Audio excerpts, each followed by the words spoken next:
maybe something like this. When I was lying straight to my date's face, if I remember this clearly, it was probably like in the moment when I got some bad grades or anything like this, and it was very rare that my parents would do this, but they would sort of restrict me from using my computer, and this was done the way that it wasn't like a parental technically parental control thing installed on my PC to restrict me from doing this physically.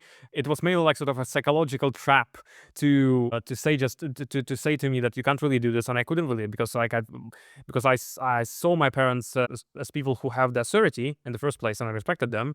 So I couldn't really do this. But I remember one day I had like I had this restriction, and I got some good grades, and I decided to play this day. And I remember during the dinner, mom asks me like why this happens, and then I'm saying, but that it proved to me that I can do that. Like, you couldn't ever imagine the confusion that my dad had on his face during this time.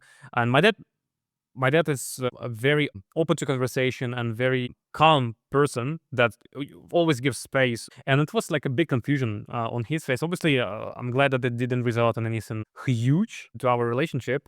But what I want to drive home here is that the constant decision making like this resulted in me having internal dialogues with me, just reflecting on what is actually going on and if what I'm doing is actually impacting me positively.